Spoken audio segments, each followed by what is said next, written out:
Les amis, bonjour à tous, j'espère que vous allez bien.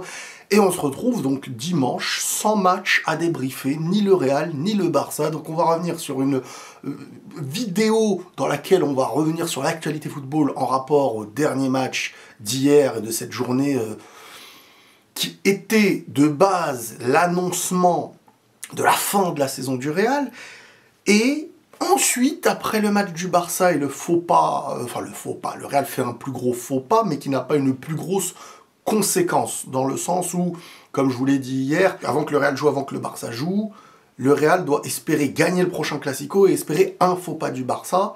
Après cette journée, le Real doit gagner le Classico et espérer un faux pas du Barça. La seule différence, c'est que le Barça était sur une lancée de victoire, à deux doigts de prendre sa Liga, même avec un Real qui avait perdu. Et là, le Barça peut avoir un mini possible doute, chose qui peut-être ne viendra pas. Et donc aujourd'hui, on va revenir un petit peu autour de tout ça.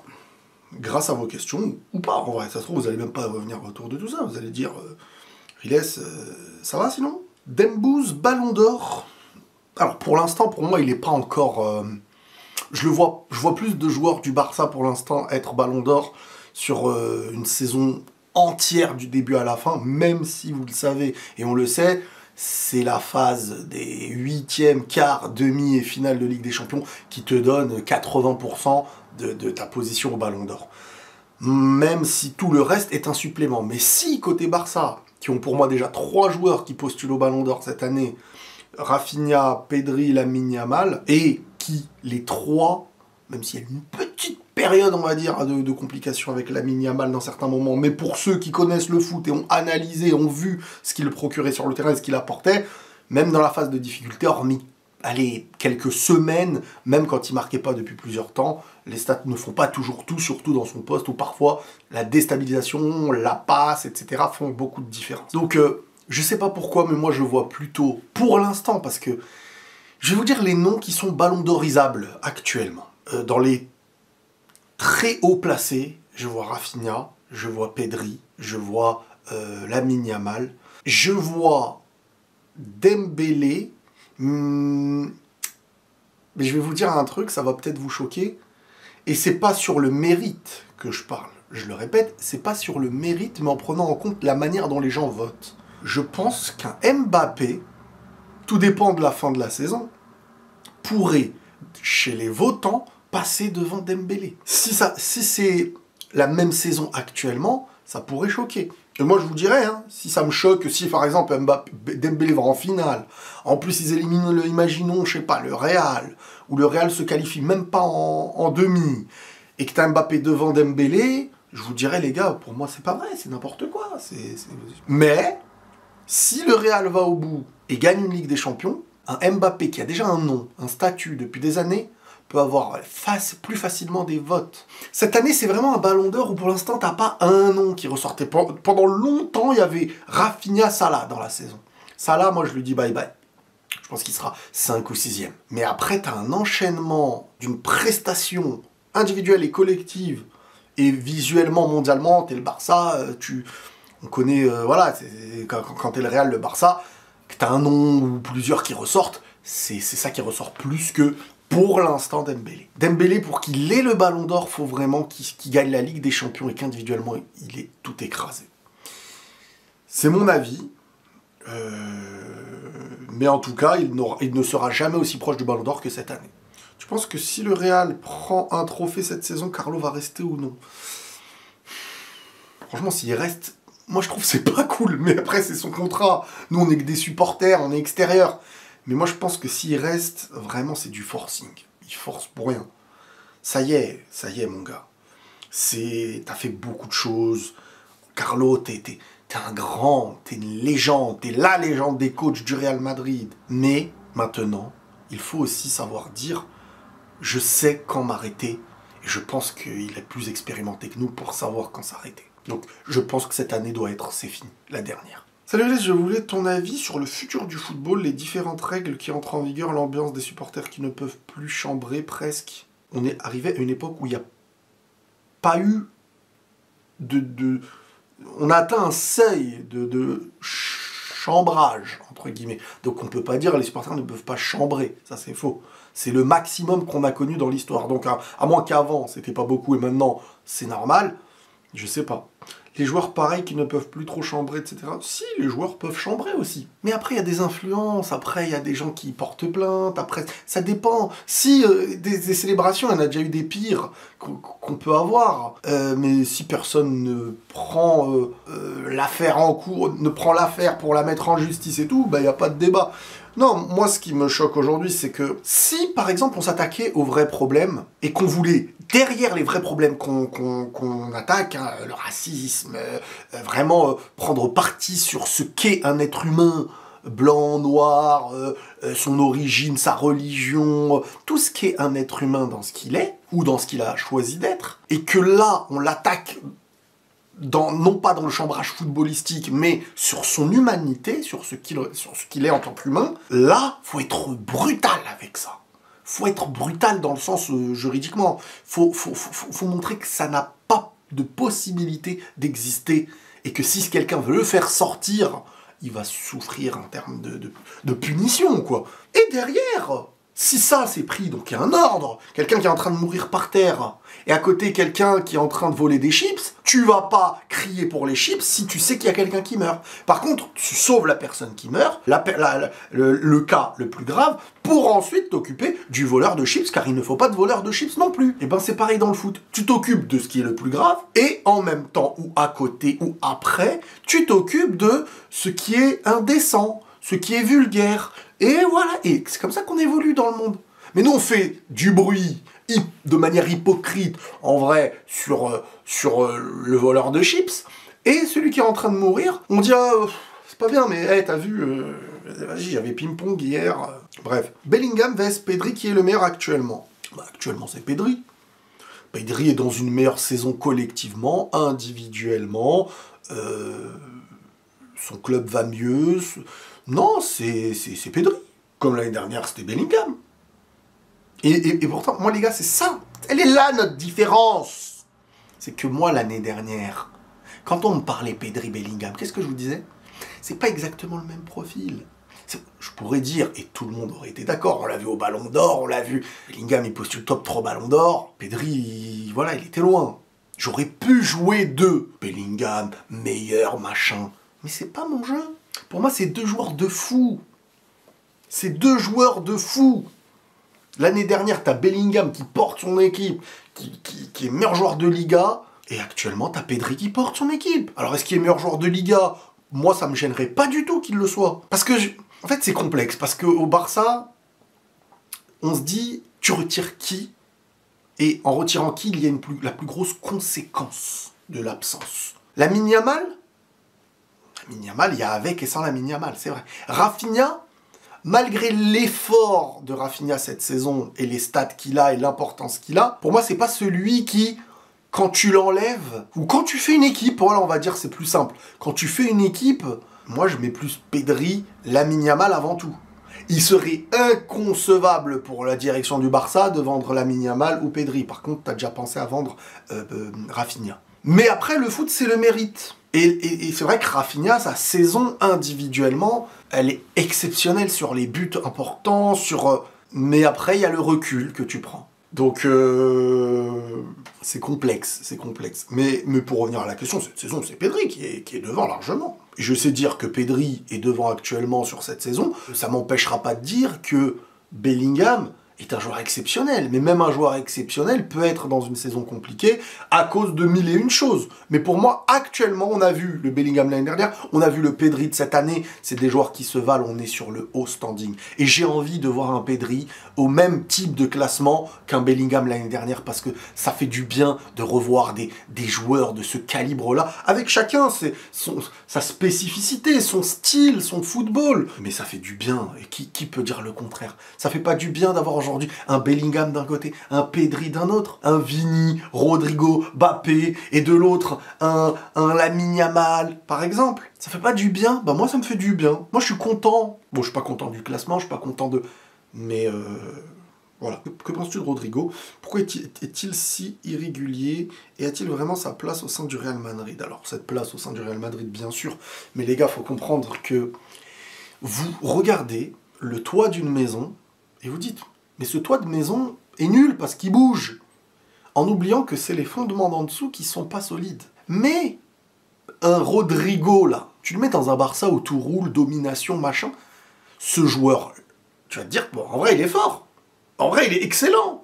Parce que le Barça est une équipe actuellement qui surdomine. Le Real n'est pas une équipe qui surdomine, est une équipe où le poste de Rodri, ou parfois Brahim, c'est « faut défendre mon gars parce que derrière ta Vasquez, il monte, petit truc, machin, bref. » Travailler pour l'équipe, ok. Mais quand cette équipe n'a plus la créativité, n'a pas la stabilité, a la frousse défensivement, a perdu des tauliers, certains sont blessés, le milieu, tu passes d'un milieu à 4 à 3, tu ne conserves plus le ballon, l'adversaire dès qu'il a le ballon, t'es beaucoup plus en danger, on te demande donc beaucoup plus de reculer. Donc parfois, oui, avec l'enchaînement des matchs, t'as eu des moments forts et t'as parfois des moments faibles, qui sont liés aussi à des conséquences collectives.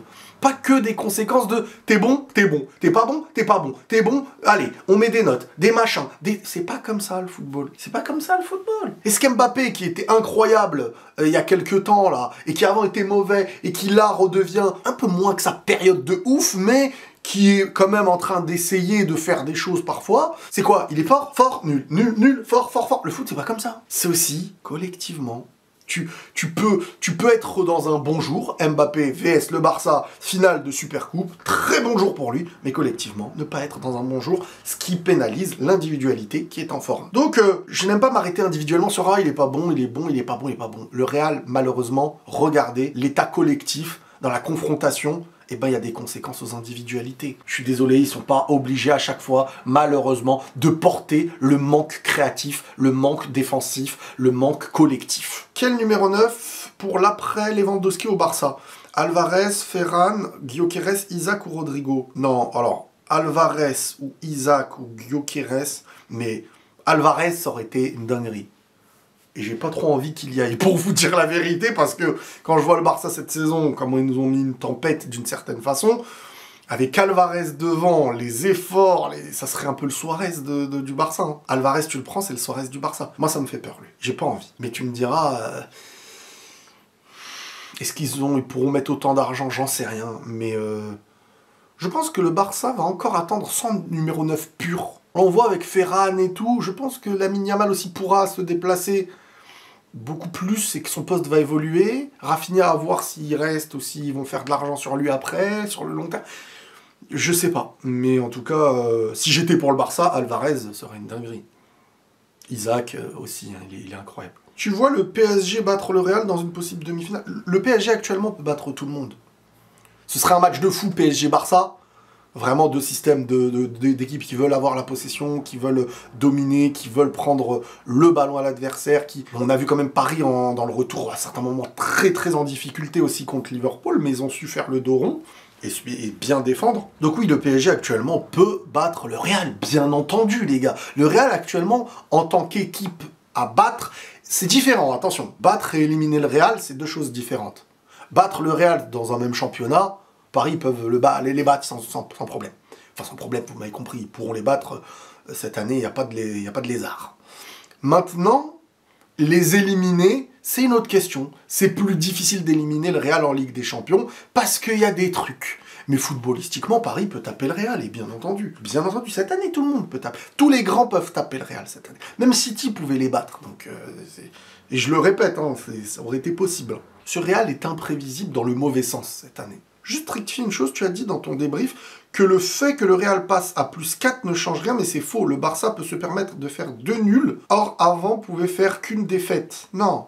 En fait, moi, ce que j'ai dit, c'est le Real doit gagner le Classico. C'est-à-dire que tu perds le Classico, t'es fini.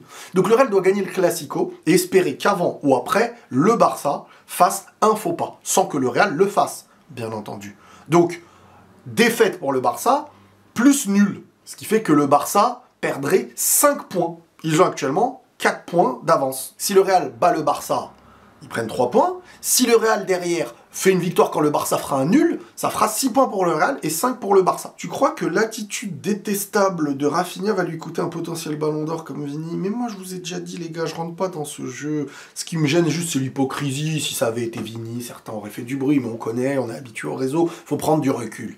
Mais en gros les gars, Vini n'a pas perdu son ballon d'or pour son comportement. Vous êtes naïf. Vous êtes naïf. Un mec qui fait une saison individuelle comme celle-ci, qui prend la Ligue des Champions, qui marque en finale, qui est élu meilleur joueur de Ligue des Champions, tout ça, tu donnes le ballon d'or à un autre gars, ça m'aurait pas dérangé, tu le donnes à Bellingham, tu le donnes à Carvajal. Pas que parce qu'ils sont réels, mais parce que t'as des faits marquants, ils ont porté beaucoup de choses. Tu le donnes à Rodri à côté, et ça vous choque pas. Et vous parlez d'attitude. Et Bellingham, c'est quoi? C'est ok. Et Carvajal, c'est quoi? C'est ok.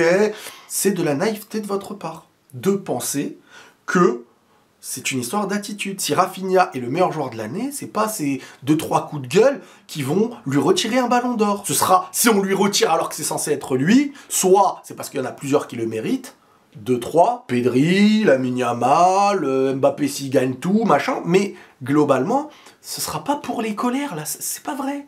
À moins qu'il y ait un fait marquant, finale de Ligue des Champions et il met une patate à un gars, là je vous dirais ouais. Le coup de tête de Zidane avec tout ce qui a été médiatique autour, plus la défaite en finale de Coupe du Monde, lui retire un ballon d'or. Mais là, on n'est pas sur ça. Ça, Vini, Rafinha, il dérange que certaines tronches. Hein. Vini, il dérange pas par rapport à ce qu'il fait, mais par rapport à ce qu'il est. Ça aussi, c'est quelque chose qu'il faut vous mettre en tête. Vous êtes naïf, mais je peux vous comprendre. Certains sont jeunes, suivent les réseaux comme une télé-réalité, et vu que plein de gens like plein de propos, plein de gens suivent plein de propos, ça devient des réalités. Moi, ça devient pas des réalités. Ma réalité, c'est la réalité. C'est pas ce que certains vont écrire, dire, ou clubisme et machin. Je rentre pas dans ce jeu pour Vini, je rentrerai pas dans ce jeu pour Rafinha. Sauf que vous allez m'accueillir les bras ouverts quand je rentre pas dans ce jeu pour Rafinha. Par contre, quand je faisais la même chose que je fais pour Rafinha aujourd'hui et que je le faisais pour Vini, vous étiez en train de dire n'importe quoi, non, on le déteste, c'est un chien, c'est mal. Mais moi, je suis droit dans mes bottes. Moi, je suis en paix avec moi-même. À vous de l'être avec vous-même. Pourquoi tu pleurniches autant? Tiens, je te bloque, toi. Vous savez, on n'est pas amis, hein. Certains doivent comprendre qu'on n'est pas potes. Dans le réel, on ne dit pas à quelqu'un, tu pleurniches, truc, quand tu le connais pas. Drama queen, machin et tout. C'est des choses que tu ne fais pas dans la vraie vie. Internet a donné un manque de respect aux gens qui vous fait croire que c'est la réalité. Il y a des gens qui comprennent pas des fois quand je les bloque parce qu'ils me parlent mal, en fait. Oh, on dit des vérités. Être bloqué ne fait pas de toi quelqu'un qui dit de la vérité. Hein. Au contraire, hein, fait de toi un teubé. C'est simple que ça. Et on n'a pas le temps avec les teubés. Pourquoi les discours changent actuellement sur le cas Rafinha? Nanana, bon, on en a parlé. Les gars, si vous défendez Vini, vous devez défendre Rafinha. Maintenant, je comprends, attention, que vous vous attaquiez à l'hypocrisie qui existe. Mais attaquez-vous à l'hypocrisie qui existe. Ne vous attaquez pas à Rafinha si vous défendiez Vini. Et pareil pour ceux qui, si vous défendez Rafinha, ne vous attaquez pas à Vini.